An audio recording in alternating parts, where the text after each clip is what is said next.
এই সংসারে সবাই বলেন আমি অর্জুনের মতো হয়ে উঠতে চাই। সবাই চায় যে তারাও যেন অর্জুনের মতো গান্ডীব লাভ করে। তারাও চায় যে তাদেরকেও মহাদেব এসে পশুপতি অস্ত্র দান করবেন। তারাও এটাই চায় মহাভারতের মতো মহাসংগ্রামে বিজয়ী হতে। কিন্তু সবাই ভুলে যান যে অর্জুন যা হতে পেরেছিলেন সবকিছুই অর্জন করেছিলেন। যদি আপনিও অর্জুনের মতো গান্ডীব লাভ করতে চান তবে আপনাকেও তার মতোই শ্রেষ্ঠ কাঠ নির্বাচন করতে হবে। সেই কর্ম আপনাকেই করতে হবে। তার প্রত্যঞ্চা যাতে তীব্র হয় তার জন্য আপনাকে সর্বশ্রেষ্ঠ দড়ি খুঁজে বের করতে হবে। আপনার বাণ যাতে ঘাতক হয় সেই জন্য আপনাকে নতুন নতুন ধাতু খুঁজে বের করতে হবে। সেই শিক্ষা আপনাকে লাভ করতে হবে, তবেই আপনার ইচ্ছে পূর্ণ হবে। অর্জুন হওয়া বড়ই সরল যদি আপনি কিভাবে অর্জন করতে হয় তা জানেন। শুধুমাত্র স্বপ্ন দেখেন যারা, তারা কখনোই অর্জন করতে পারবেন না। কিন্তু যদি কেউ অজ্ঞাতবাস ভোগ করতে পারে, যদি কেউ লাক্ষাগৃহ থেকে পালিয়ে বাঁচতে পারে, যদি কেউ কঠোর তপস্যা করতে পারে, প্রতীক্ষা করতে পারে এবং পরিশ্রম করতে পারে, তাহলে সে অর্জুন অবশ্যই হয়ে উঠবে।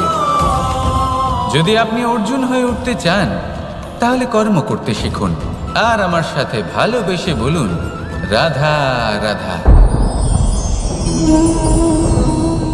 জীবন থাকলে লক্ষ্য অবশ্যই থাকবে। যদি লক্ষ্য থাকে তার পথ অবশ্যই থাকবে। যদি পথ থাকে তাহলে বাধা অবশ্যই থাকবে।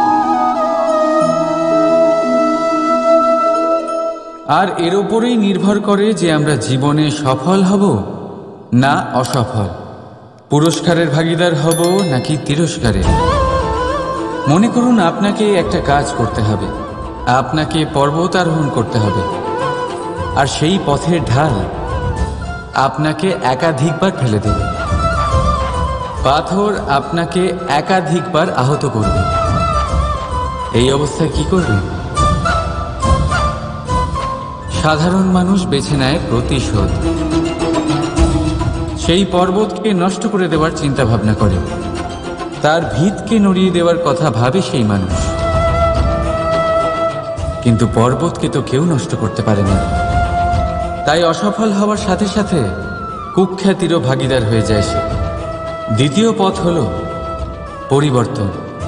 যদি আপনি সেই পর্বত ভাঙার পরিবর্তে তাতে সোপান তৈরি করেন তাহলে আপনিও সেই পর্বতে উঠতে পারবেন, অন্য কেউও তাতে উঠতে পারবে, আগামী প্রজন্মও তাতে উঠতে পারবে, আর সেই আগামী প্রজন্ম সর্বদা আপনার সুনাম করবে। তাই জীবনে প্রতিশোধ নয়, পরিবর্তন বাছুন। বদলা নয়, বদল বেছে নিন। আপনার বাধা আপনার বন্ধু হয়ে যাবে। রাধা রাধা।